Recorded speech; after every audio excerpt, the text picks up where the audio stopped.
The surface of the water, it lies to us. It promises peace, tranquility, a world of silent blue. But beneath that calm skin exists a world of crushing pressure, of absolute, zero visibility darkness, a place where our rules of survival are violently discarded. In the deep, time slows down, reality warps, and the very laws of physics conspire to make the end terrifying, agonizing, and often unseen. Tonight, we delve into the permanent night. We explore the tragic, haunting stories of those who went below and encountered a fate so mysterious, so horrifying, and so final that it haunts the collective nightmares of the diving community to this very day. From the unspeakable violence of an industrial accident to the heartbreaking final embrace in an underwater tomb, these are the moments the deep claimed its own. The unseen hand of Vortex Spring. The disappearance of Ben McDaniel. Vortex Spring, Florida. Every great mystery begins with a place. And in the shadowy world of cave diving, few places hold as much serene beauty and terrifying depth as Vortex Spring, Florida. It's a popular sanctuary where certified divers flock to explore a massive natural sinkhole that opens up into an elaborate, unforgiving labyrinth of tunnels far beneath the earth. But for Ben McDaniel, Vortex Spring became less of a sanctuary and more of an exit point, a terrifying threshold he crossed, never to return. This is Ben McDaniel, a young, enthusiastic scuba diver and entrepreneur who loved the water. In the summer of 2010, Ben was practically living out of his small boat docked nearby, spending his days honing his skills in the cave system. He was a certified, though perhaps overly confident, diver. On the evening of August 18, 2010, Ben made a decision that sealed his fate. He geared up and entered the spring for what seemed like a routine dive. Employees at the spring saw him descend. No one saw him come back up. When the park staff noticed his distinctive orange utility vehicle still parked in the lot the next morning, followed by another day of absence, a creeping dread set in. It wasn't just his truck that was abandoned. His wallet, identification, and keys were all found inside his boat. Ben McDaniel was gone. The labyrinth and the gate. The investigation began immediately, and it led straight to the mouth of the Vortex Spring Cave. The unique terror of the Vortex Cave system is not just its depth, but the physical constriction of its tunnels. About 170 feet into the dive, there is a crucial bottleneck, a small heavy metal gate installed years ago to deter unqualified divers from entering the more dangerous, unmapped sections of the cave. Divers must open this gate, squeeze through, and then secure it behind them. When legendary cave rescue divers entered the water to search for Ben, they found no trace of him in the initial, accessible cavern. More importantly, they found that the metal gate was locked. If Ben had passed through the gate to continue his dive, he would have had to secure it behind him. If he had failed to return, his body should have been found beyond the gate. But the divers checked.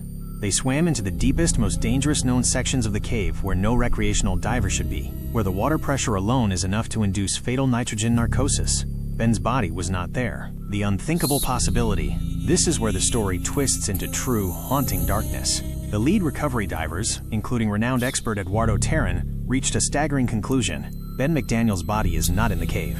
They reasoned that Ben, being a relatively large man, would have left significant scratches and marks on the delicate silt and rock if he had somehow become fatally stuck in one of the tighter passages.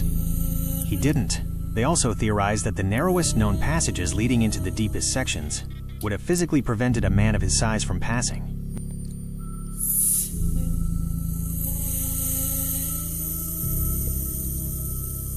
The Price of the Abyss, the tragedy of David Shaw, an impossibly deep, still body of water, perhaps a rendering of a sinkhole. There are places on this planet where the rules of life and the physics of survival simply do not apply. One such place is the Boesman's Gat Cave.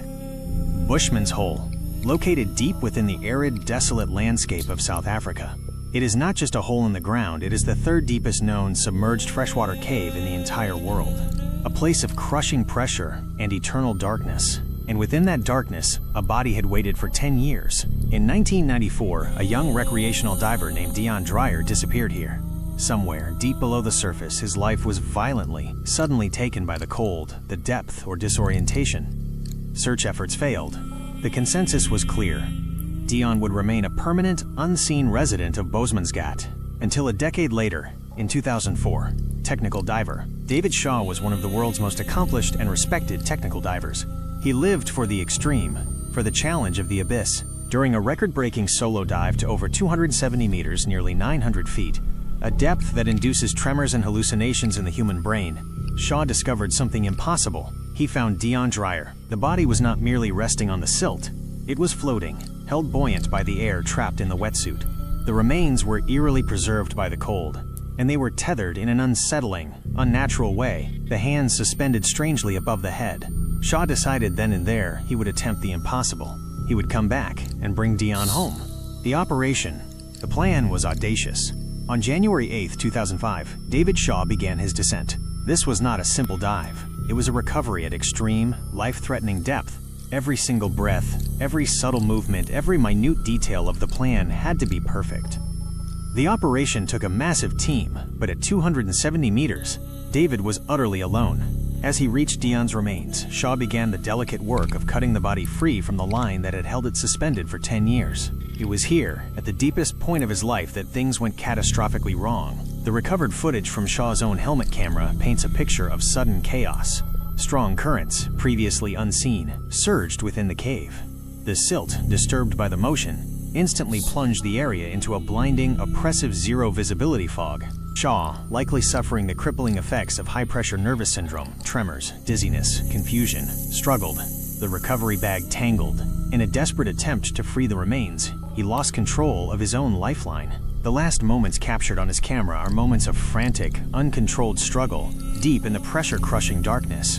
An unseen exchange. When the support team finally began their own ascent days later, a shocking discovery was made. Not one body, but two were now slowly rising to the surface of Boesmansgat. The currents, the chaos, the depth had done their devastating work.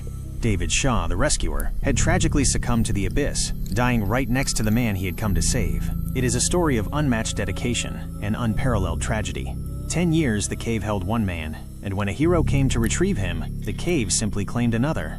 David Shaw came to steal a body from the deep, but in the final, dark exchange, the abyss took David and gave up Dion.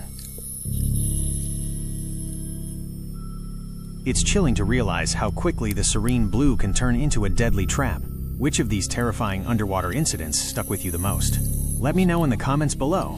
And if you want to keep exploring the darkest corners of history and mystery with me, there's only one way. Smash the like button, subscribe, and turn on notifications. I post new videos every day of the week/week. You won't want to miss what we uncover next.